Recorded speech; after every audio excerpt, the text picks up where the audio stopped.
here. Hi. Hey, Bowles is right behind me. He,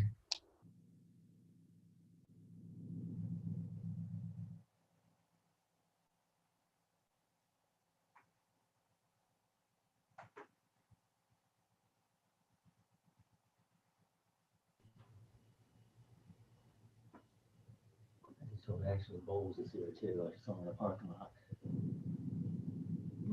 Yeah.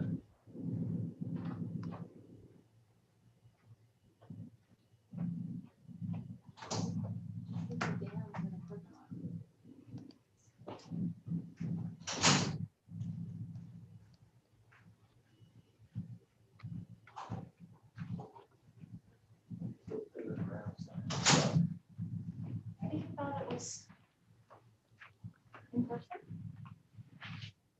Maybe so. And I got confused. Ask.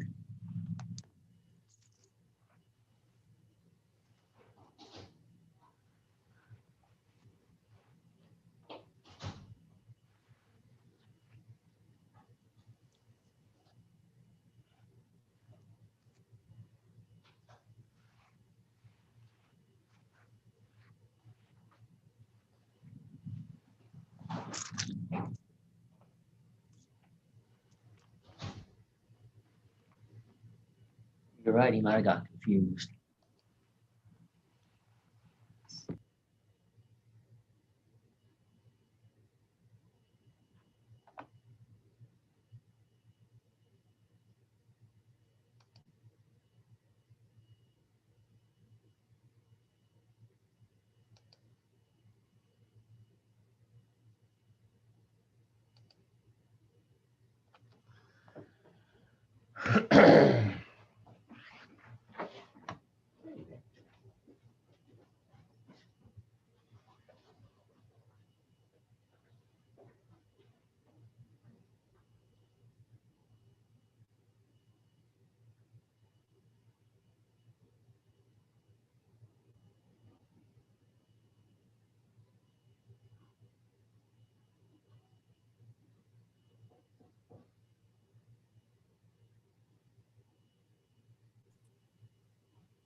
moment for the.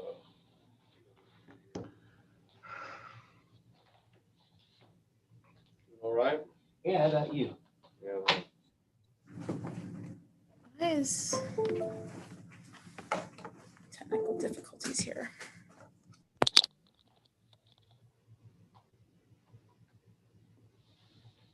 Oh, on.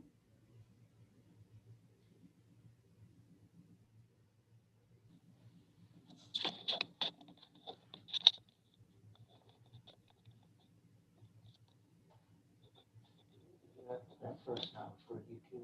No. Let's just wait a few minutes to get the conference room camera straight. Mayor, can you hear them? Okay. I can hear you. I think we're good. I don't know if I can hear Dan and Troy, if you could speak. Hi, can you hear me?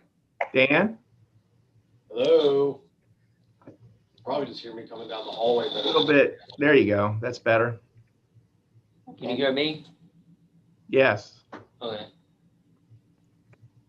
Good. Yes, ma'am. Thank you. Okay, you're welcome. So would we call this a semi-virtual meeting? Well, I think it's still more or less virtual. So I call the regular meeting of James Island Town Council to order. The first item on the agenda is to call the roll. Councilman Bowles, Here. Councilman Milliken, Here? Councilwoman Mignano, Here. and Councilman Mullinax. Here. All right, well, thank you. Let's go ahead to public comment. Ashley, do we have anyone who here for public comment? We do. Can you all hear me okay? Yes. Okay, thank you. We have Miss Eileen Turbo, and I am going to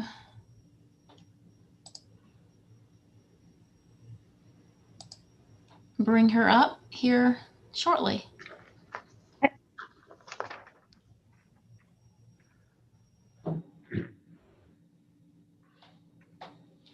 Are you ready for me? Yes, Yes, yes, we ma'am. hear We're you. ready for you. Go Thank ahead. I understand that you are going to enter the Yom HaShoah proclamation into the town record tonight.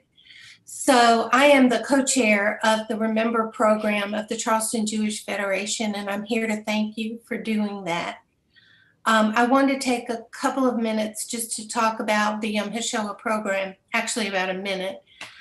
This year's program, in which we read the names of those with family ties to Charleston, will be held virtually on April 11th and is open to the public. The theme is Why We Remember.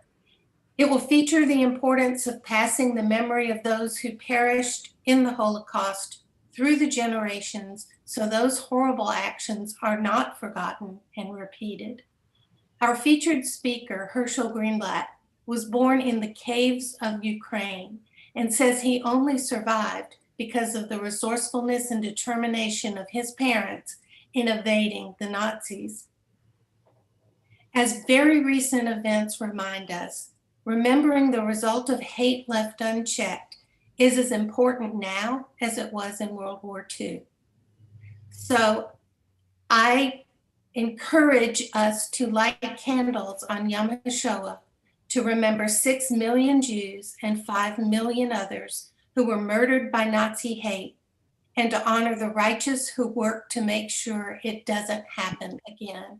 For more information, I would encourage you and anyone who's listening about the Yom HaShoah event, contact remember@jewishcharleston.org. And I also encourage you to contact your state representatives and senators here in South Carolina to pass hate crime legislation. We are one of 3 states that does not have hate crime laws. Thank you all for your commitment to Holocaust awareness and remembrance and to fighting hate. Thank you very much. Ashley, do we have anyone else? We do not. All right, well, thank you for that public comment. And so we will continue on with the agenda. And our next item is our consent agenda for the minutes. Is there a motion in favor? So moved. So Councilman Milliken moves. Is there a second? Councilwoman Mignano seconds. So all in favor say, all in favor. Ashley, would you please call the roll? Councilman Bowles, Yes. Councilwoman Mignano, Yes. Councilman Milliken, Yes. Councilman Mullinex, Yes. Mayor Woolsey. Yes. All right, so let's go on to information reports. First is our finance report. Is Meryl here to give us our report? Yes, give me 1 minute to bring her up.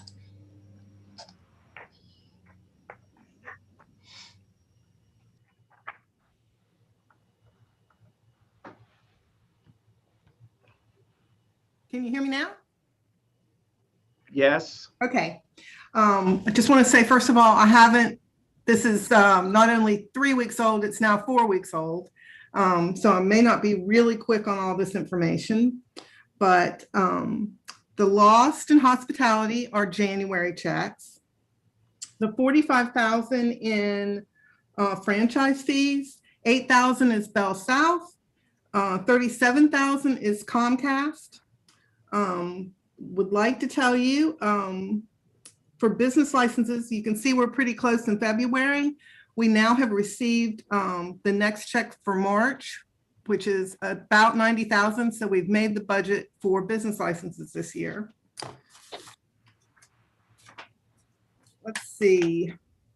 Under Public Works, under projects, $2,500 is work on Kentwood Circle and $1,200 is on Stillwater.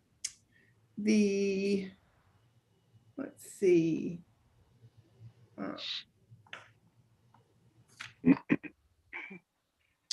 If we go to capital projects under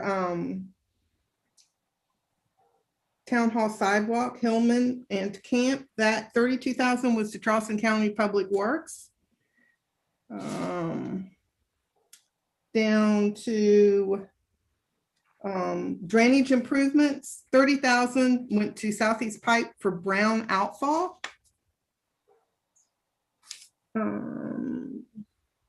Under hospitality, the $2,500 for promotional grants was a replacement of a check from last year. And let's see, I can't even read my writing here. I think it's $7,000 to Stantec is the Festival of Lights transportation study. I think that's all I have. Are there any questions for the finance officer? All right, thank you. Thank you very much, Meryl. Next, we go to the administrator's report. Ashley? Yeah. Well, first, let's see. First off, I wanted to mention great news. We all were notified after this packet went out, but March the 11th, the American Rescue Act was signed into law. And so our share of that originally looked like about $4 million.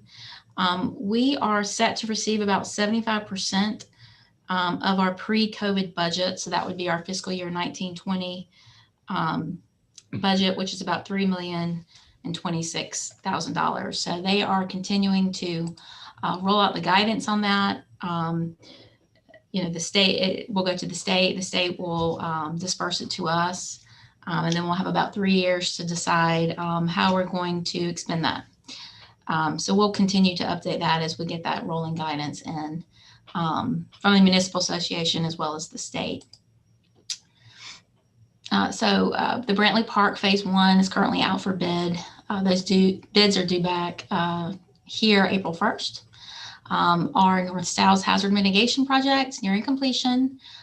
Just some of the fencing and then seeding that area remains. we met with about 6 homeowners on the Regatta sidewalk project. We do some small adjustments were made on a couple of properties, and we are working on those temporary construction easements now to present to them. Charleston County Community Services Board, they recommended our request for $16,000 in funding for the Repair Care Program. That actually is going to Finance Committee at County Council tonight, and Thursday, County Council is set to approve those recommendations. Our Lighthouse Sidewalk and Drainage Project is out for bid with the county, and those are due back to them on March the 30th. And our traffic study for Lighthouse Point and Fort Johnson, we had to do a traffic study to get those radar speed signs installed, get that encroachment permit from DOT. So we were able to submit that DOT and continue that permitting process. And I believe that is about all I have. Any questions for the town administrator? All right, well, thank you. Ashley, I guess you wanted to go on to present the budget? Yes. So I'm going to share my screen here. You'll give me just a minute. I have too many tabs open.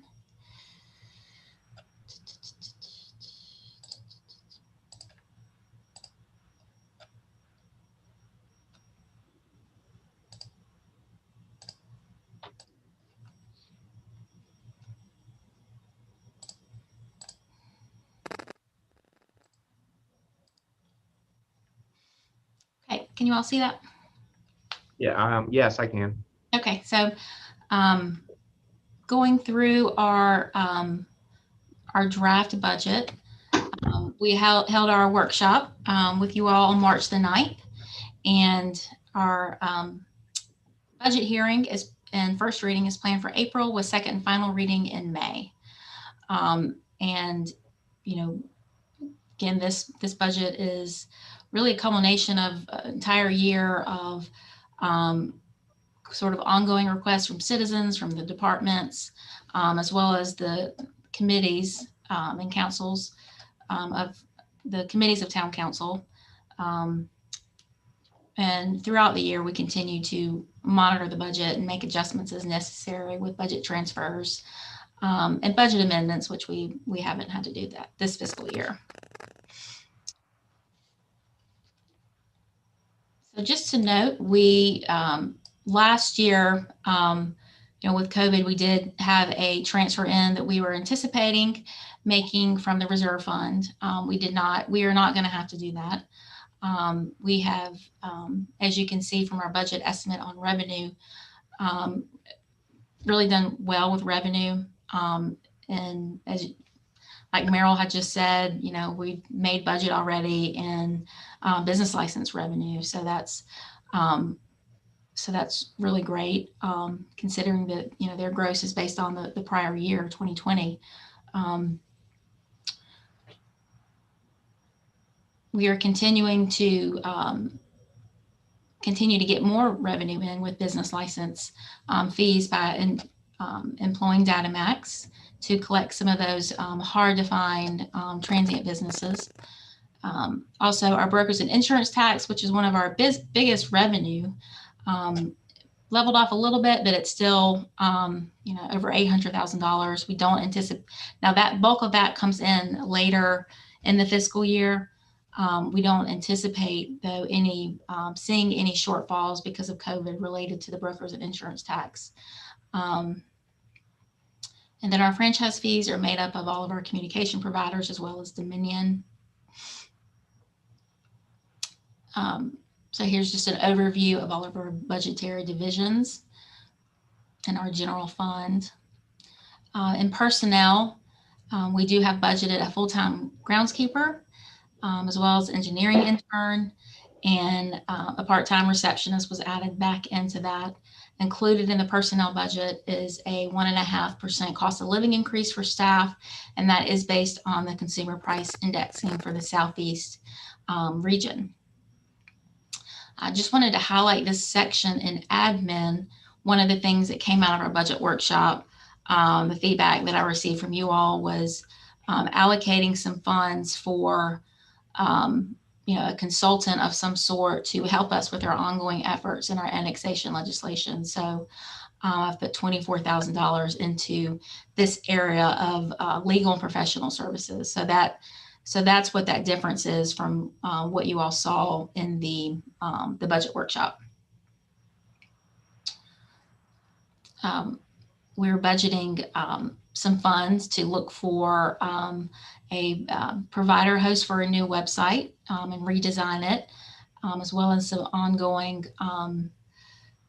maintenance of it and making sure that our website is ADA compliant and responsive to all sorts of tablets and screen devices, screen sizes on all of the various devices that exist. With our Allen Sheriff's Patrol, we are budgeting putting back in those hours that we had reduced prior year when we took on a dedicated deputy. So those numbers are budgeted back in. We did, however, move 25% of the Allen Sheriff's Patrol costs to our hospitality tax account. So those have been reallocated a bit. These departments, just little to no change in those expenditures. Tax relief, we continue to have property tax millage at 20 mills. Our estimated property tax revenue, we receive this amount from the auditor every year, 1.3 million roughly.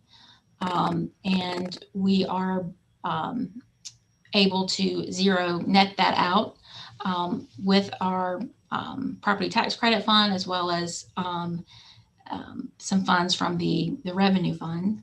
And so all properties in the town's jurisdiction, our property tax, our share of it will remain zero. We do have budgeted $1,068,000 paid to the James Allen Public Service District to help with tax relief. And we do not this year have included any admin expense. We do have that auditor expense still in there.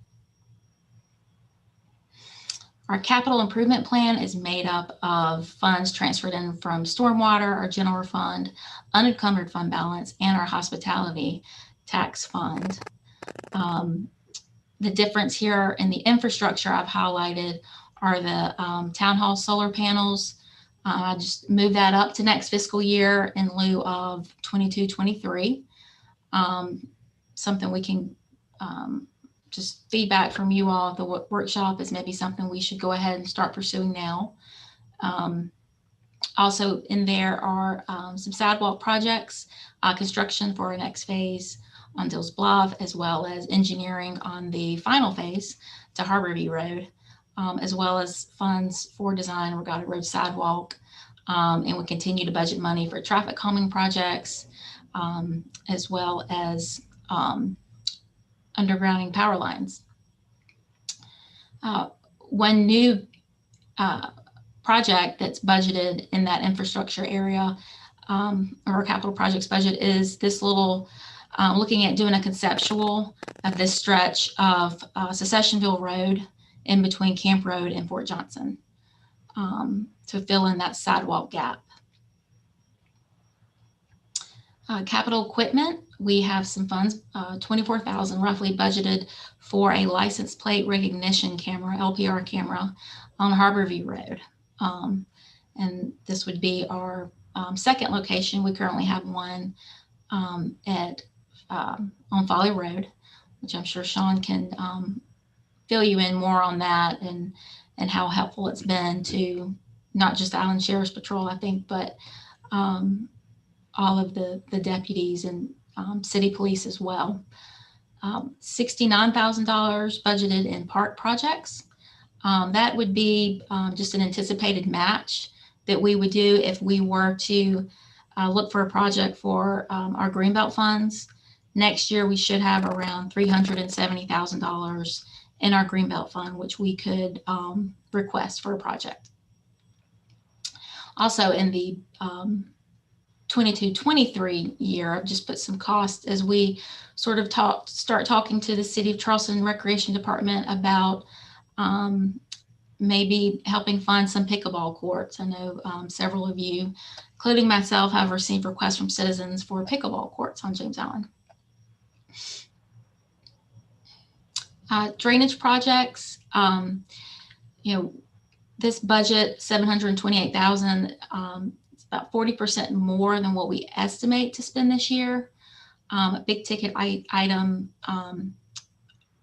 several, Woodhaven drainage is a big project we need to tackle. We've already employed Stantec to do a study and give us some cost on that of what it's going to take. So we kind of have a good roadmap now of fixing that area where we've had big sinkholes following the 1,000-year flood. And Quail Run, we've had 3 sinkholes so far, and actually Mark just got a report of a 4th one starting today. So he ran out there earlier today. So an area we really need to tackle. And then the priority number 1 that was identified in our stormwater island-wide drainage study was the James Island Creek Basin. And so we have $145,000 budgeted for that really in-depth study, and hoping to get 40% of that as a cost share from the City of Charleston. Our special funds, the main ones being our hospitality tax, as stormwater fund is primarily all transferred in to cover our drainage projects. So hospitality tax funds and capital, budgeting some more funds next year for the Arts and Cultural Center to do, maybe some painting of the outside and whatever else needs to be done there. A lot of these are sort of, rebudgeted from the prior fiscal year. Non-capital is where we have those ongoing reoccurring costs in hospitality. And you'll see here, this is those Allen Sheriff's Patrol funds that we talked about budgeting in this area. Also, we have our new position for the Arts and Cultural Center budgeted here, as well as those just, overhead utility type costs. Our reserve fund balance is in this budget showing that we would have about 4 months of operating expenses. So that's good, and ranges typically between 1 to 3 months is kind of where you want to stay. And then the unencumbered fund balance shows at about 22% of our budgeted revenue. And those range anywhere from 20 to 50% typically in fund balances across South Carolina. And then if you look at our overall priorities, where we're funding our dollars, tax relief, personnel, which is always going to be one of your biggest areas, followed by drainage, infrastructure, and then the Allen Sheriff's Patrol. Do I have any questions? Any questions for the town administrator? Yes, I don't know. Thank you. I'm not sure if now is the time to really talk about it, but this 3.26 million that we're going to have eventually here from the American Rescue Plan, I just want to make sure that can go towards drainage projects. Is that true? Well, we've sought clarification, but early indications are no. But it says in their list that it could go for drainage improvements and infrastructure. In the list, it says needed infrastructure, including water projects, sewer projects, And I think there's one other, but it wasn't drainage. Drainage wasn't specifically, Something about broadband. Councilman Bowles, The third item was something about broadband access. broadband access. Yes, those are the three things. And so I'm not exactly sure why the US Congress specifically added sewer and water infrastructure. It may have had something to do with the damage done in Houston by the winter storm. And then I think broadband relates to, education, at home learning. Mhm. But in any case, obviously, one of our most important needs is drainage. And I begin pursuing this, trying to find out if that would be included. It seems it could be underwater generally defined. Well, yes, and so we just need to be, I do think that it's not one of those things where we could spend millions of dollars and ask for forgiveness later. The result of making an error would be to have to pay the money back. Mhm. So we need to get, I believe the only responsible thing to do for us is to get pre-clearance. So, to make sure that that is included. So, and I believe that if any of you have any close relationship with someone like, say, Representative Clyburn, impressing on him how important it is that it be interpreted to include drainage, for the Low Country, for his district and his area, might be helpful. Mhm. But anyway, that's it. I would say early indications are no. I'm concerned.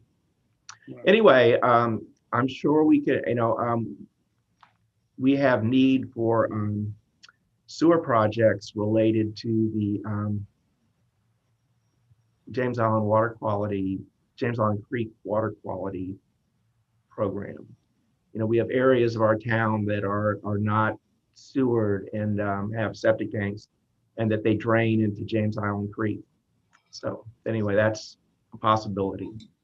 Do we have? But I think, given all of our priorities and the need we have for drainage projects, it would be great. And I'm certainly going to try to get clarification and pursue efforts to get have drainage recognized as a possible expenditure. Well, that would be very good, but I think, Mayor, that you also hit upon a very big need that we have, and that's to get some of these septic systems on sewer. And if the money can be used for that, maybe we need to ask for that pre-clearance as well, to be assured that we can do it. Do we have an estimate on what that might cost as far as the number of properties that are in the town of James Island that we would like? I need to get a full estimate, but yes, we do have an estimate. And off the top of my head, I can tell you that the Clarks Point neighborhood, which is by far the biggest section of the town in the James Island Creek Basin that is not sewered, it was $6 million. Mm-hmm. So all the money we have would make a significant contribution, but would not cover all of it. And that project is actually broken down into several areas. So it was quoted as several areas. I can, as a member of the water task force, you should have gotten a copy of that. And if you didn't, I'll send it to you. I can send it to all council, what we have. And then another section that's in the town that is also a candidate for sewering is, Ashley, I'm forgetting the name of the street, but it's Oak Point, I Oak think. Point. So it's like behind the oil change place near the Harris Teeter, near the Ellis Creek Bridge. Okay. So it's just on the other side of the Ellis Creek Bridge of most of the town in that area. And there's a little dirt road in there and maybe 8 or 10 houses. And I don't know, I know it, and that's included too, but I don't know the cost of that off the top of my head. I imagine it's much less than the $6 million I quoted for you, which is all of Clark's Point. Very good. And so we need to, we need to, over the next few months, as we get clarification of what we can spend the money on, we'll need to have, all of us will have to look into those figures in detail. And also we need to talk to the PSD and the city. Some of these, like Clark's Point, is majority in the town. And I've asked the planning director to give me the exact figures, how many of those Clark's Point places are in the city. And we could hope that the city would make some kind of contribution as well. Mhm. And I have talked to the PSD, and they are hitting their limit on being borrowed out, but they're looking into it more. So anyway, it may be possible that we'll just do part. It may be, and if we can use the funds for other things too, of course, for some of our drainage projects or whatever, then those might also be priorities. So we'll just have to find out more. Yes, Councilman Mulligan. Yeah, one more question about this. Will the PSD qualify for some of these funds from the American Rescue Plan? As I don't, sort of, at least the list that we've seen does not include the PSD as a recipient organization. Okay. But in the, the information we've received, paying the PSD to put in sewer into areas would be allowed, that we could pay them to do it. And, granting money to, say, James Allen Outreach or some other nonprofit that would have to be doing work related to COVID relief, not really infrastructure, but something to have to do with COVID relief would also be possible. Thank you. Though again, we need to work out the deep, make sure, it's correct, because otherwise we could have to pay it back. Mhm. Any other questions? Councilman Milliken? Yeah, during the workshop, I indicated an interest in perhaps including solar as an option on our James Island Arts and Cultural Center, as well as the possibility of also including the shed out at Pinckney Park as well. I would really like to see an expansion of solar as soon as we could on all of the town facilities. And if we could build that into this budget somehow, I think it would be really nice to have a nice reflection and affirmation on our budgeting process for the climate referendum, or the climate referendum that we passed back in December. Well, so some time ago, I instructed the town administrator to get, information about cost and opportunities for all of our buildings, including the library, the the Arts and Cultural Center, Town Hall, the picnic pavilion, and the shed out there. So for all of them, and we will. I guess we had some kind of estimate for what we thought maybe the town hall would cost, but I understand. So we'll see about trying to figure out how that would affect the budget. Yeah, I guess my concern is if we don't start including it in the budget, we might not get around to it. So, I would think the Arts and Cultural Center is hospitality eligible. Sure. And and some of the cost of the parks as well.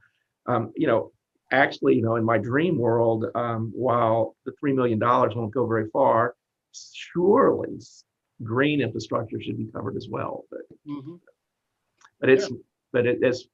like I said, the infrastructure seems to be more limited. Councilman Mignano? Yes. Yeah, I have a question about the solar. I definitely want to help us move to more green options, but have we considered the new Dominion rules that they're doing with the solar, and the sellback and the penalizing and all of that? Because if we're going to be adding solar, perhaps we should be looking at doing a battery backup so that we're not impacted by the changes at Dominion. Do you know what I'm talking about?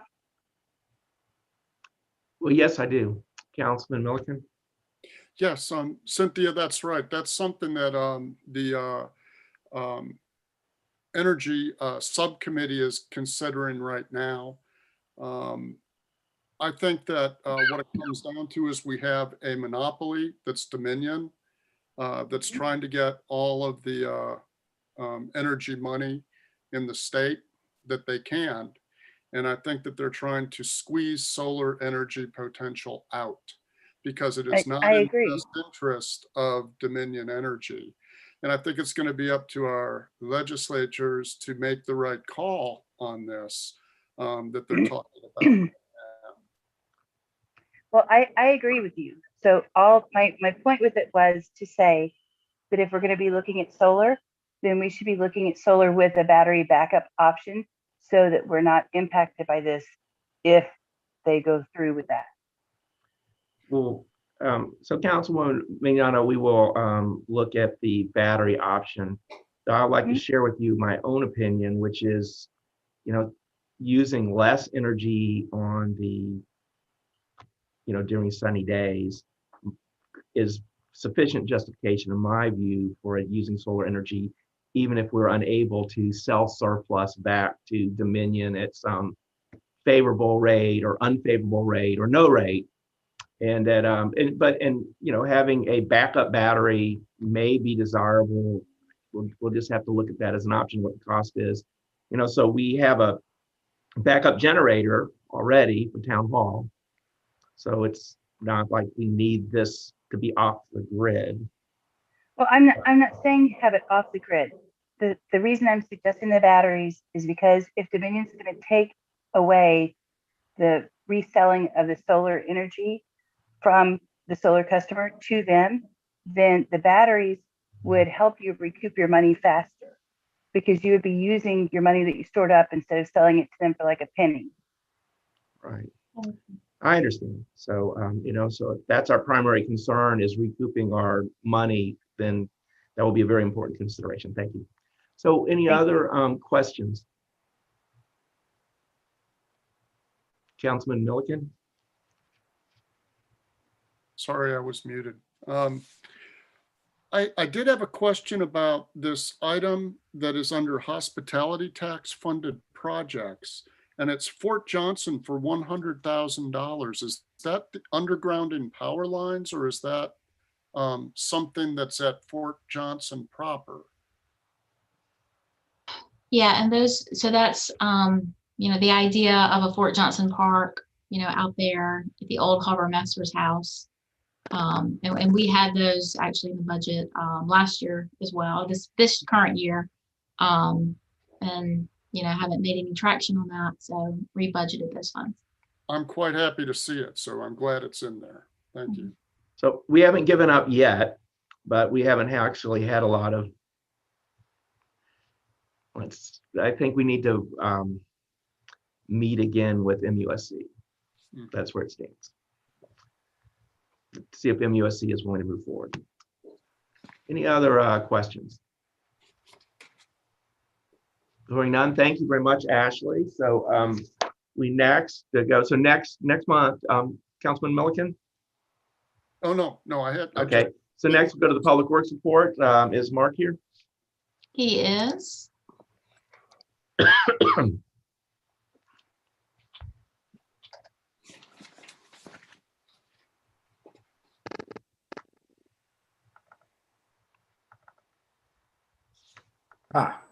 Can you all hear me? Yes. Okay, great. All right, this is the Public Works Department report for February 2021. There were 4 new requests for service in February. 1 was drainage related. All of the requests have been responded to by staff. Staff met with the contractor to demolish the structure at 670 North Stiles. Staff participated in a virtual meeting of the technical committee for the James Island Creek TMDL. We also participated in a county hazard mitigation meeting, which was virtual. We conducted training for the tree survey interns, and I must say they're doing a wonderful job out there. Staff participated in the hybrid neighborhood council meeting. We also met with DOT to discuss full-depth pothole patches and resurfacing of some of the town roads. They did do Michael Drive, which, as everybody knows, has looked like the surface of the moon lately. Those all required full-depth patches. We just can't do with what we have, what was necessary. There are several other roads in the town that need that attention, Fort Johnson being one of them. DOT did patch along that area by Honey Hill, but that's going to need full-depth patches too, which they're going to be scheduling. We met with residents on Regatta Road and explained the sidewalk plans. We also met with DOT to discuss safety of motorists on Stonefield at Brigantine. There were a couple of accidents on one weekend, actually, a Saturday night and a Sunday, right there at that intersection. And so we met with them to beef up the driver awareness, for lack of a better word. They're going to put some signs and some other things out there.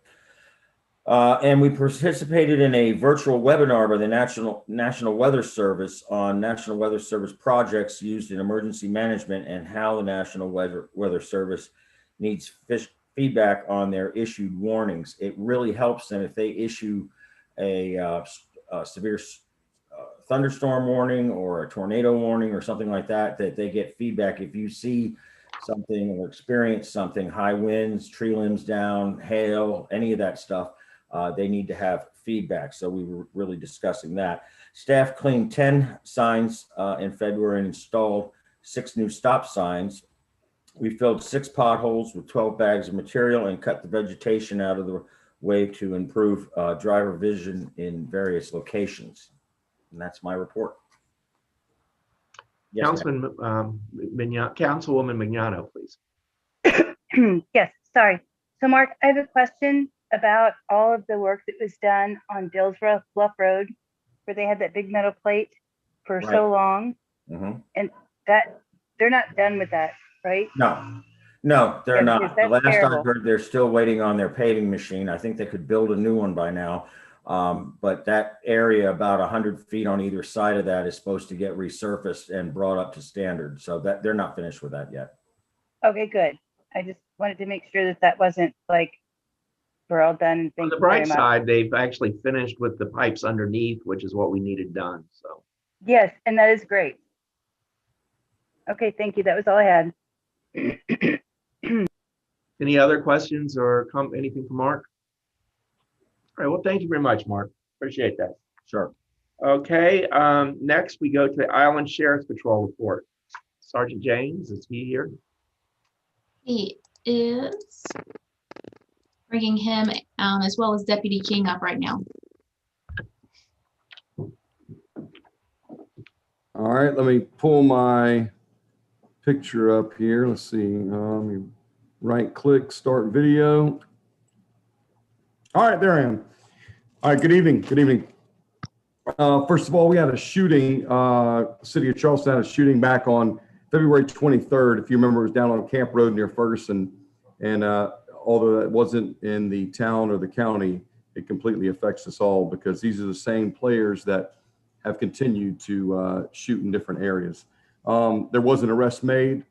Scott Subject was interviewed, and I actually, myself with Deputy King, also assisted the City of Charleston in reference to the arrest. And of course, he was interviewed, and he admitted to being on scene and admitted to actually, not admitted to pulling the trigger, but he did admit to being there. So that was pretty good. Lighthouse Point, we had 2 collisions where in 2 nights, we had 2 different collisions where vehicles had hit the ditch line, and neither one of them were DUI and no arrests were made. But since then, we've gotten with DOT, and I think we've made some headway on getting some signage put up and getting some things done. A few nights right after that in White House, we had a McMichael subject who failed to stop for blue lights in there, got in a police chase with a deputy while he was in there working a little extra patrol, and ended up charging him with cocaine, distribution of marijuana, and a firearm. And also in his trunk, he had a 7.62 rifle with a drum magazine that was in the trunk. Paisanos, we had a burglary where nothing was taken, where they entered through the rear door. Island Tobacco. So the same night, these two next incidents, same night, Island Tobacco, there's a burglary on March 19th where 6 cartons of cigarettes were taken. We believe that was by an employee. And then the next one, we don't think it's tied to it, is an attempted burglary at Forsberg Wine on March 18th. We have a suspect, just developed a suspect today. He has a long history of burglaries and other things. So we developed a suspect today, and he goes by the name of Debo. We figured out who he was. And after getting with the city of Charleston, we figured out that we've had a lot of problems with this guy. One of the best cases that we made a few weeks ago, we had a subject by the last name of Nance. He's been caught breaking into cars over on James Island before. He's got a drug habit, and he held somebody at knife point that he knew and held them and carjacked them, took their vehicle. Deputy Heaton was working the town of James Island that night, was set up on Camp Road, saw a vehicle that looked very similar to it, started following it, gets in a chase with it, ends up being the carjacked vehicle. It's a chase all the way downtown to Concord Street where the guy wrecks, charges him with DUI third, which means he's had 2 convictions in the last 10 years for DUI, and charged him with, I think the city of Charleston ended up charging him with armed robbery and a couple other charges. And of course, the guy was charged with failed to stop for blue lights. Other than that, we've had some hit and miss crimes, but for the most part, I think we've done real well. Like I said, again, and this is the 3rd month, we've moved and shifted a lot of resources to nights, and we've been riding through the neighborhoods, and I think we've done a really good job as far as I can see. Deputy King's got a few things he wants to pass on that he's done. He's been instrumental in a lot of cases where we have a gentleman over in White House Plantation. Last name's Flood. We've been flooded with calls for Flood in reference to his driving. And I mean, he's, using profanity at people as he drives by, speeding. So we've set up in there. We went and talked to him, talked to his parents. He's an adult, but he lives with his parents. We've talked to them. So we're trying to make some headway on that. And looking forward to the new NDI systems for Harborview Road that will be solar if they're approved, and they will be before North Shore on the Highway 30 side for North Shore, because we know half the traffic turns on North Shore. So we're talking about a lot of people that are cutting through that may have stolen cars, whether or not it's somebody with a warrant, whatever it is. They know if they're coming from downtown, the coming the back way is a very popular way to come through Harborview. So pretty excited about that. I think it's going to produce a lot of results. That's all I have. Thank you, Deputy King. Good evening, everyone. Just to reiterate a little bit about that camera that he was just speaking about, that was definitely going to give a lot of positive results that gets approved. One of the features that those cameras offer is what we call an intelligence search. And we've used that in the past. If a crime was committed and someone can only give us a vehicle description, say I had one at the gas station on Folly Road. I typed in that description into the intelligence search and it popped up on that camera, and I was able to get a plate from that same vehicle to develop a suspect. So those cameras go a lot deeper than what most people realize. It's a very, very good asset for us. Just to touch a little bit on things I've done so far this month, I've had a total of 24 calls that I've handled personally myself. That's not regular patrol deputies, that's me specifically. I've responded to quite a few more with patrol to back them up on certain calls. I've issued 18 warnings for people speeding, 3 citations. I've done 4 reports. I'm going to have another report that I'm going to have to do in the morning for an incident that happened at the Walgreens that was apparently racially motivated. I got to investigate that further.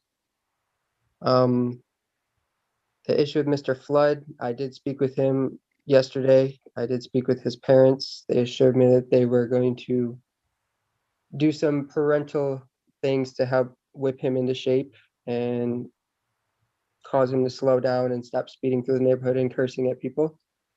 One of the other things I want to talk about is I've gotten a tremendous amount of complaints and phone calls from the businesses at 915 Folly, that shopping complex, about the James Island resident homeless gentleman, Robert Klassen. I've personally arrested him multiple times for trespassing in those businesses. Deputy Bruckner and other deputies have arrested him, cited him. He's gone to jail.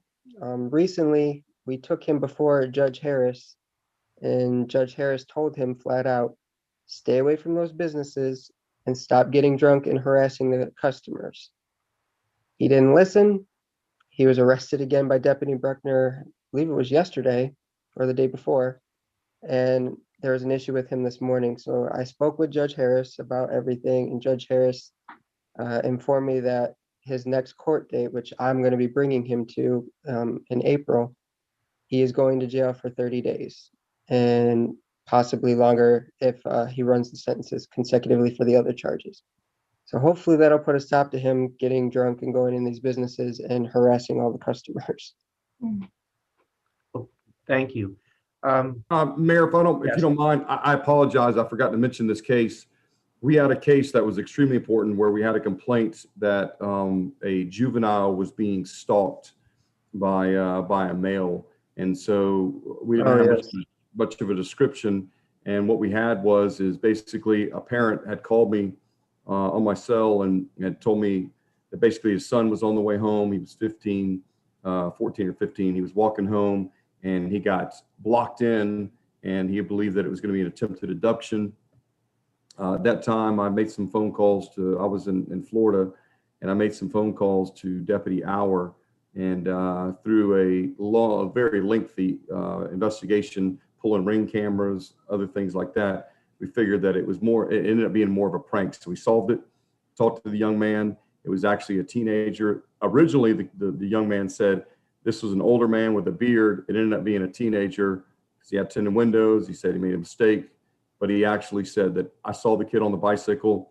I blocked him in intentionally and tried to corner him. And so obviously after some long lectures, hopefully we won't have that again. But the good news is it was not an attempted abduction.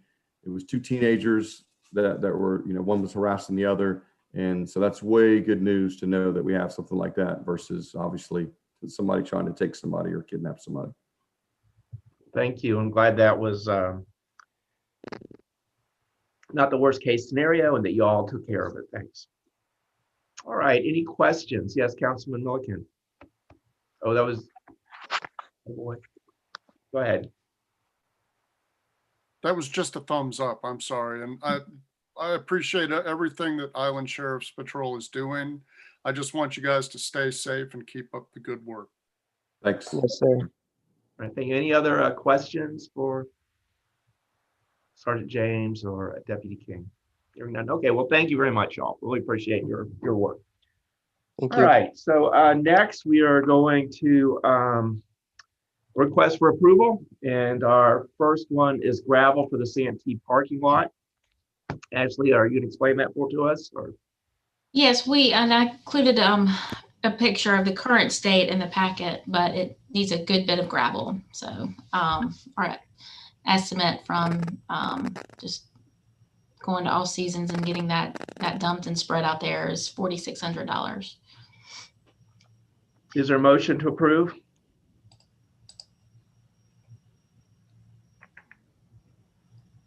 Yes, I'm just curious about this. I did have a question about it. Now that we have our new piece of equipment, the tractor with the box grader, are we going to be able to do the work if the gravel's delivered on the parking lot? Okay, Ashley, would you? I was looking for Mark. I'm not sure. Yep, I'm here. Yes, actually, that estimate is for the gravel itself to be delivered, and we are going to do it ourselves. Okay. That's what I wanted to hear. Thank you. Well, we still, before we have questions and discussion, we probably should have a motion to approve. Is there a motion to approve? So moved. Consideration. So I guess is that Councilman Milliken moved in favor, and then Councilman Molinak seconded. Any further discussion or questions? Bill, I have a question. So have we tried to grade it first before we order the gravel? Or, I mean, No. The grading is fine on it. It just needs a layer of rock, and we can do that ourselves. okay. Thank you. Any further discussion? Councilman Bowles? This is the parking lot behind what is it?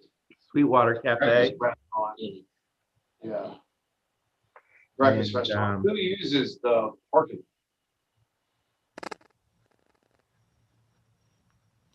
Currently, it would be, it's all of those businesses right there. Sweetwater, I think Gillies is now closed.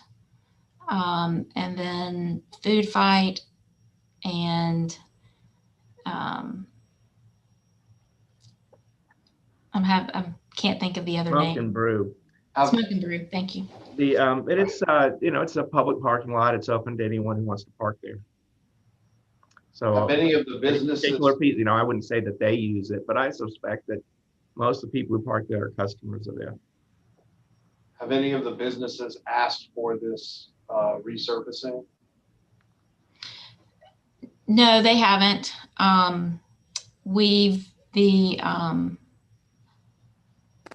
Lease, the man that we lease it from has commented on it. But before he did that, we had actually looked into the estimate to get it done because we had noticed it just by riding out there and looking. Do you know whether has the cost of gravel gone up with that, like all the construction materials like lumber and drywall and things like that have seen a marked increase lately? Do we know? Yes, I can tell you from pulling money out of my pocket that yes, it has gone up, but not significantly, not like lumber or drywall or anything like that. Mostly it reflects costs of transportation. I just wonder what, like, if now's a good time or if this is something that could be done another time. If anybody, and I don't know what the answers to these questions are, but if anybody knows, please educate me. Because from what I know, just driving past the place, there's probably some employees that use that parking lot. I don't know if anybody else is complaining about the state of the parking lot. I haven't received any direct complaints from any of the businesses. I would not say, well, yes, you have. Did? I've complained. Oh, okay. Well, I have a question. So could we not try and like smooth it out first? I mean, I remember when we had gravel roads where I grew up and we didn't always have to bring in more gravel. Once we smoothed out the surface so that there weren't so many ruts or potholes or whatever, we didn't necessarily have to spend money on new gravel every year. Is that not an option? No, right now it's graded. Graveled it. I'm sorry, what, Mayor? I didn't hear you. I was asking Mark, when's the last time we brought in gravel?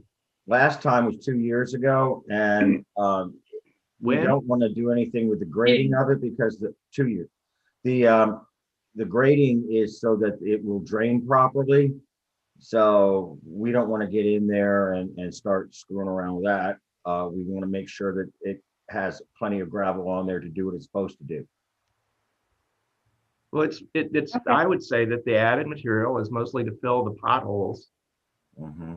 And I don't see like digging it up in some places to try to fill the potholes as an effective method. I don't think there's a lot of loose gravel out there to scrape around and smooth out. That's just That my wasn't what I was look suggesting. at it.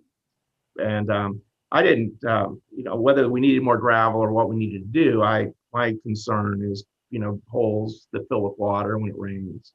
I think that's inappropriate for our public parking lot to be poorly maintained.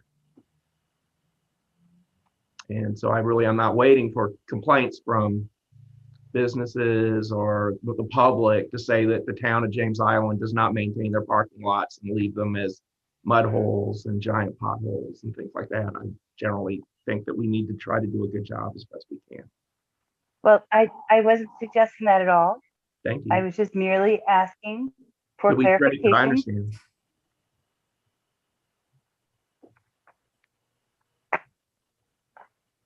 So, and I guess Mark says that's not feasible, it would not be helpful. All right, any other discussion? Hearing none, Ashley, would you please call the roll? Councilman Bowles, No. Councilwoman Mignano, No. Councilman Mullinax, No. Councilman Milliken, Yes. Mayor Woolsey. Yes. All right, that fails. So now let's go to the next item. Lean-to at Pinckney Park Shed. All right, so we need a lean-to added to the new shed to really keep our new tractor and the associated attachments and equipment and trailer out of the elements. We did seek 3 estimates, and the lowest one, fortunately, was from the folks who installed the garage door through Tough Shed. So we do know the materials, like the roof, will match. And that cost was $6,700. Is there a motion to approve? I'll make that motion. Councilman Mullinax, is there a second? Second. Okay, any discussion? Councilman Mignano? I do. I have some questions. So, I thought that our shed that we got was to hold all of our equipment. Is that not the case? Do we have more equipment and now we need a lean-to to cover that equipment? So the tractor, we were, I shared with you, the tractor was a few inches off our measurements. We could raise the height of that door to get the tractor inside. But the shed is pretty much full already. Mark, do you want to talk about everything that's stored there? I mean, I do have some photos I could share as well. Yes, we've been putting in the shed everything that was in our storage units and various places. Councilman Milliken, you'll know that you've been out there and seen, because we're keeping the Pride and Helping Hand stuff there. And it has rapidly filled up so that there is very little room for anything else at this point. Okay, so I have a question. So these storage units that we had other stuff in, were these storage units that we were renting? And now we're putting them in the shed? Yes, we were renting a storage unit, and we had a kind citizen who let us keep some Helping Hand stuff, and yeah, all that stuff, plus things that have been around town hall that really don't need to be there. All of that stuff is now out at the shed. I mean, I'm not trying to be difficult, but it just seems like it's first it was the shed, and then it was a fence, and now it's a lean-to. And I'm just wondering, is there going to be more coming after this, No. or do you think this is going to be it? No, Because that's it.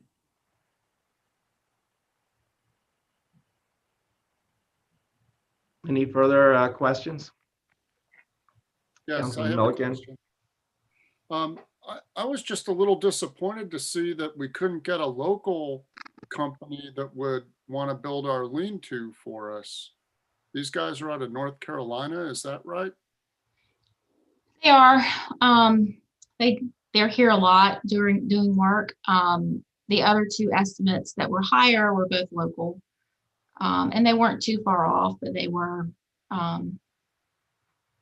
significant. I mean, I think the next one was like 80 something, 8,700, and then the next one was maybe a little more than that. So. Yeah, I was just asking the question. Thanks. Yeah, Oxford Construction and Massenburg Construction. Mhm. Yes, Councilwoman Mignano. so can you show us a picture of the lean-to? Do you have like a mock-up or like what it would look like or anything like that? I don't know. Mm. So what are the plans for the lean-tos? Are they going to tie into the roof? And then is it going to be open on all sides, or is it going to be closed in on 3, or do we know any of that? Yeah, just, yes. I mean, your typical lean-to, so open on all sides. The roof would have enough slope to let the water run off. I met on site with the guys who measured Isn't it. the roof connected on one side to the existing roof? It is. And So it would be open on 3 sides, right?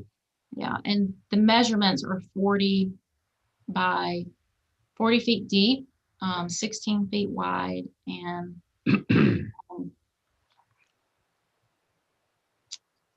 I can't remember the measurement on the height. I do have it somewhere though. Any further questions or discussion? Hearing none, Ashley, would you close the roll? Councilman Bowles, Yes. Councilwoman Mignano.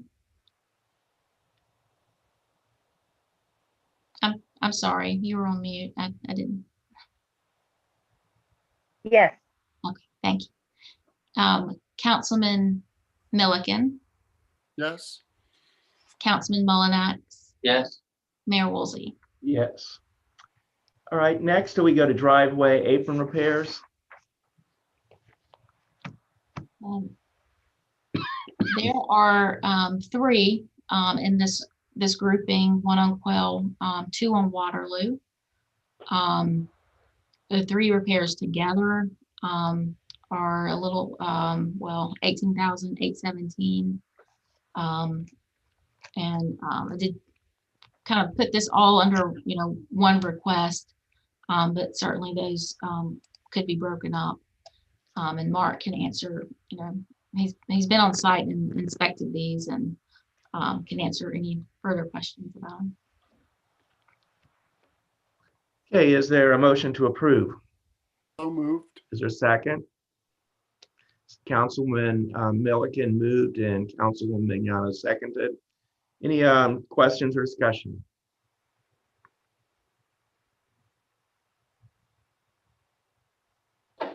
Hearing none, Ashley, would you please call the roll? Councilman Bowles, Yes. Councilwoman Mignano, Yes. Councilman, Oh, Councilman Milliken, Yes. Councilman Mullinax, Yes. Mayor Woolsey. Yes. Okay, next we go to award of on-call contracts for right-of-way acquisition services. So our contract with on-call right-of-way acquisition agents had expired. So we put out an RFP. We received 7 responses, and we scored those, and the evaluation committee and I included those scores, and we are recommending award to the top 2 scoring firms, Mazer Consulting and AECom. Is there a motion to approve? So moved. Well, Councilman Bowles, I'll say you had your hand up first and Councilman Milliken seconded. So Councilman Bowles moved, Councilman Milliken seconded. Any questions or discussion? Hearing none, Ashley, would you call the roll? Councilman Bowles, Yes. Councilwoman Mignano, Yes. Councilman Milliken, Yes. Councilman Mullinax, Yes. Mayor Woolsey. Yes. All right, so that passes. Now we move on to committee reports. And the first is the Land Use Committee, Councilwoman Mignano. I did not have a report at this time. Thank you. Thank you. Councilman Milliken, Environment and Beautification Committee. Yes, I will be reporting for James Island Pride. Our special Riverland Drive litter pickup took place on February 27th and involved adults from James Island Pride removing 38 bags of litter. I want to send special thanks to Sergeant James and Deputies King and Johnson for their blue light escort that they gave us to ensure the safety of all of our volunteers. And I also want to thank Mark Johnson for his help in traffic control and the removal of trash bags after our off-road challenges. All right. We may need to look into some better tires for the town truck. We also had an island-wide Adopt a Highway litter pickup this past weekend and had a great turnout from James Island Charter High School, Junior Air Force ROTC, and the Hurricane Boxing Club. We also had the Exchange Club. With the help of these groups and citizens, we were able to clean several roadways, including Folly, Harborview, Dills Bluff, and Fort Johnson Road. We also partnered with the Triangle Neighborhood Group and cleared the vacant lot between Green Hill and Seaside Lane.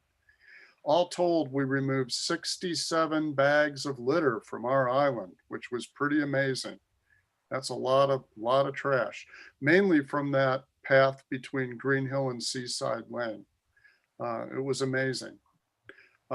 We are still looking for individuals and groups to sign up and assist with our Helping Hands program. The grass is starting to grow, so we're going to need help keeping yards in order. Stan Kozakowski is our contact person for this service, which helps those who do not have the ability to care for their yards. This is a great opportunity for any groups, church groups, community groups, to provide some needed service to their community. If you need to contact Stan to get involved, his phone number is 860-847-0544. That's 860-847-0544. Stan Kozakowski, Helping Hands. That's all. All right, thank you very much. I have no report for the Children's Committee. Councilman Mullinax, Public Safety Committee. Okay, next Thursday, this Thursday coming up, day after tomorrow, we'll be having a meeting, and our featured speaker will be Deputy King. He'll be introducing himself formally to our members and just talking about various issues of crime and safety throughout the community. So I'll be invited to attend, and that's all I have to report. All right, thank you. The History Committee has been meeting by Zoom and is looking forward to opening up the exhibits at the Arts and Cultural Center. They are having a kickoff meeting with Brockington at their next meeting on site on April 6th.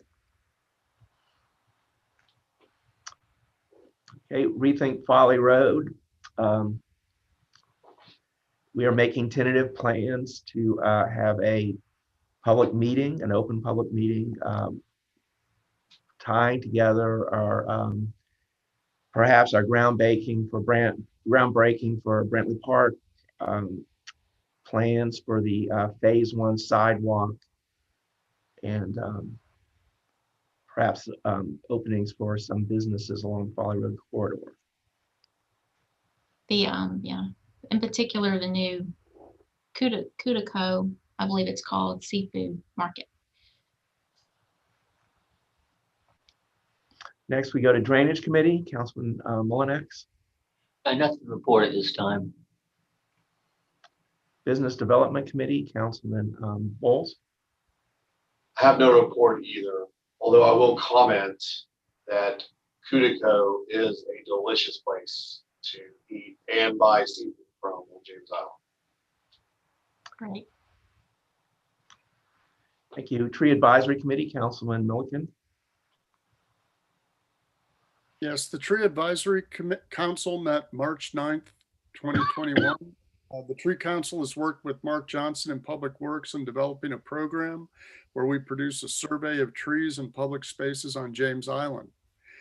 We have 3 interns that are now in the process of cataloging all of the trees, and they've been doing a great job. Last I checked, they were making great progress down Fort Johnson Road, which is a scenic byway, and it's scenic because of the presence of all these trees. So they're doing a very good job of surveying the trees.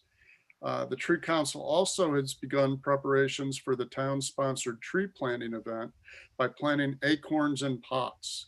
The goal of our Tree Council is to gather and plant approximately 200 pots for distribution to James Island residents. We have not decided on a date for the distribution of the seedlings. So that's where we are there. That's it. Thank you. James Island Intergovernmental Council, I don't think we have a date for our next meeting yet. No. All right, so we'll next move to proclamations and resolutions. Our first is proclamation for the Yom HaShoah Holocaust commemoration. Is there a motion to approve?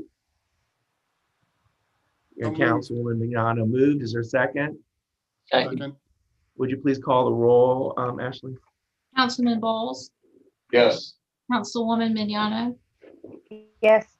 Councilman Milliken, Yes. Councilman Mullinax, Yes. Mayor Woolsey. Yes. Okay, next we have a proclamation for Donate Life Month, April 2021. Is there a motion to approve? So moved. Is there a second? Did I miss that? I second. Councilman Mignano, Councilman Milliken moved, Councilwoman Mignano seconded. Would you please call the roll, Ashley? Councilman Bowles, Yes. Councilwoman Mignano, Yes. Councilman Milliken, Yes. Councilman Mullinax, Yes. Mayor Woolsey. Yes. So next we have a proclamation in honor of Ralph H. Johnson. Is there a motion to approve? Make that motion.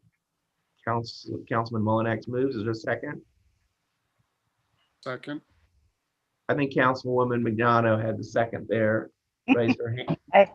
I had the quick draw on you there, Garrett. Sorry. Would you please call, Ashley, would you please call the roll? Councilman Bowles, Yes. Councilwoman Mignano, Yes. Councilman Milliken, Yes. Councilman Mullinax, Yes. Mayor Woolsey. Yes. Okay, next we will move to emergency ordinances. This is emergency ordinance 7/2020, the required face covering ordinance. I move that we extend it for an additional roughly 30 days until April 15th, 2021. Is there a second? Second. Any discussion? I do. Councilwoman discussion. Mignano? So the governor has changed the guidelines for mask wearing.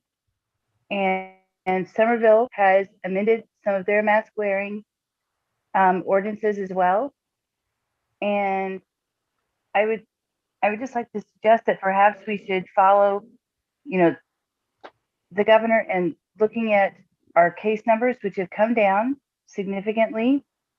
I've been watching the numbers every day. Maybe we could move this back to business decisions instead of an ordinance. All right, any other discussion? Yes. Councilman Bowles? Mr. Mayor, do you know what the city and county still have their ordinances in place? Yes, they have extended their ordinances through May. I believe that's correct for both of them. Ashley, is that correct? The cities was through their next meeting, I believe in April, or one of their meetings in April. The counties was through the 1st of May. Okay, so sorry about that. Then so the city through April, as we are considering, and the counties extended theirs as well. Yeah, I mean, I think Councilwoman Mignano makes some good points. I'm staring at the town of James Island zoning and boundary map in the conference room here, and it's just, I think it would be the wise thing for us to do to have one rule for the entire island, not just the town, but from river to river.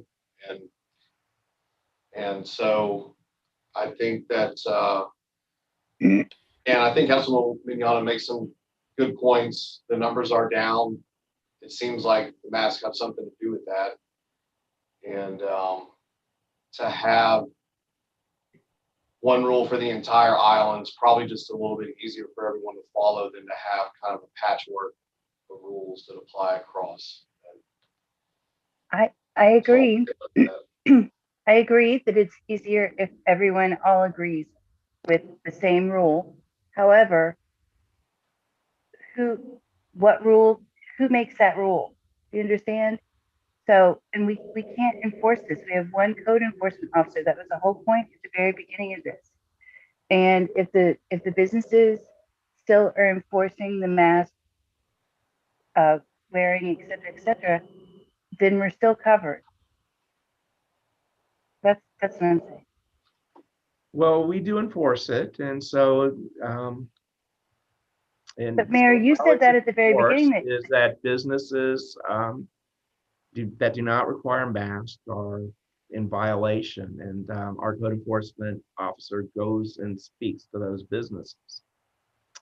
And we have never enforced we don't have an ordinance against that is enforceable against individuals. Our ordinance matches that in the county. But at the very beginning of this, you said that we have one code enforcement officer. I'm quoting you on this, and that this isn't enforceable because of the way that the amount of people that we have to do code enforcement. Is that not correct? Am I remembering incorrectly? Yes. So what that referred to is a proposal to have the town enforce the ordinance against individuals, so that our code enforcement officer would cite individuals for not wearing masks. We don't do that. That is the city of Charleston's approach. We follow the same approach as the county, which requires businesses to require masks. And if a business does not require masks, that they don't keep signs and require masks, then we enforce it against the business. And so we have a limited number in the town of James Island of businesses that are subject to this ordinance, and we do enforce it against them. And we don't really go and do spot checks.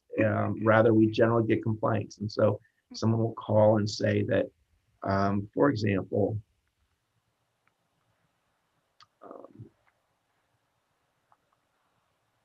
Dollar General is not enforcing the ordinance any longer. They're not requiring masks. And then our code enforcement officer goes and tells them, you have to still do this. And they say, oh, yes, okay. And then they go back to requiring masks. So anyway, I know it's not perfectly enforced, but it is important, that we basically follow the approach of Charleston County and some other municipalities, some other counties and municipalities in the state. It's a little different than the city's approach. This is true, and I'm thankful for that. And and of course, we don't require people to wear masks in their yards or on sidewalks. So anyway, any further discussion? I will say that I'm losing, I hope that, we will not continue this, and that, perhaps, after this, at next meeting, I will be inclined to vote against extending it further. We'll see how it goes. We have about 90, the most recent report I saw was about 96 active cases on James Island. Not just the town, but on the island. Any further discussion? Hearing none. Ashley, will you call the roll? Councilman Bowles, Yes. Councilwoman Mignano, No. Councilman Milliken, Yes. Councilman Mullinax, Yes. Mayor Woolsey. Yes. Okay, now we come up to ordinances for first reading. This is ordinance 2021, proposed revisions to the Town of James Island Comprehensive Plan. Would you like to speak to that, Ashley? Yes, and Kristen Crane is also here with us tonight, but the changes that you all had made, I believe at your January meeting, went back to Planning Commission. And Planning Commission recommended adopting those changes. And so that's what's before you tonight for first reading. And is there a motion to approve? So moved. Is there a second? I'll I second. guess I'll say Councilman Mignano will count that as a second. I guess you had your hand up, but Councilman Milliken moved and Councilwoman Mignano seconded. Any discussion? Yes, I just want to say thank you to Planning Commission for all their hard work on this. And reading through it, I still kind of reserve the same concern that I had when we had the first look at this. And that is, again, given that we had the climate resolution, I would like to see some sort of energy element added to this. And I know that this is a work in progress and that they're going to be returning to this document when they get the updated population figures. And I would hope that in the meantime, they could also consider an energy element. In other words, a way to measure the energy that's being used on James Island for municipal purposes and estimate residential use as well, and perhaps come up with some plans for reducing those numbers. The other idea that I had in reading this is on page 18, and it's Natural Resource Element Goal number 5. And the goal reads, continue to manage defined trees through the tree preservation ordinance. And that's great, but I would like to add to that this potential line that says, and plant new trees to perpetuate our urban forest. So in other words, it's not just maintaining things, it's also making sure that we have things going forward. And these are just some edits that I would like for them to consider in the next iteration of this document. All right, thank you. So I don't think there's no motion to. It's not a motion because we already, I understand. had the opportunity Right. to do our editing. I understand. So that's a recommendation to the planning director to bring this to the attention of the planning commission.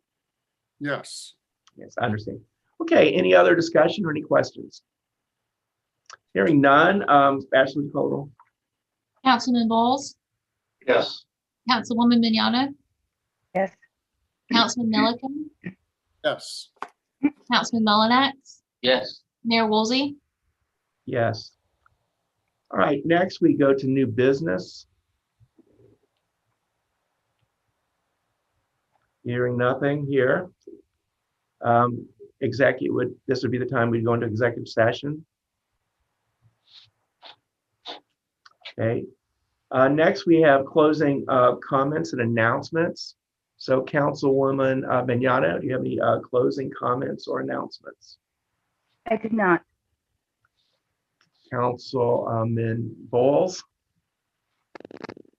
Thank you all for your time, and thanks to the staff for putting a lot of the data together for us. I think Councilman Milliken?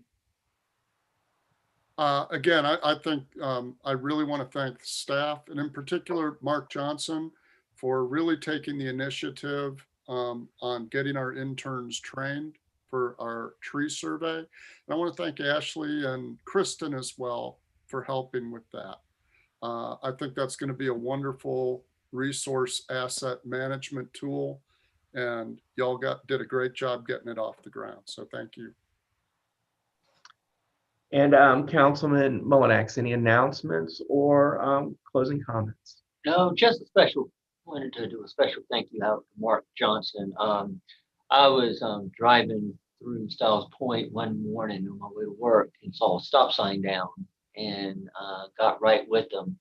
And within an hour, that sign was back up. So I just wanted to thank him and Douglas for both of them getting on it, as quickly as they did. Well, the only really announcement or closing comment I have is that I would like to urge all of our citizens who are currently eligible, which is everyone over 55 years of age, as well as those with special health conditions, as well as, and also people in essential positions to get vaccinated. And I believe that we can expect the group of people eligible for vaccination to expand in the next few weeks. And so let's please get vaccinated, and so that we can repeal that mask ordinance. Anyway, thank you very much. You're here.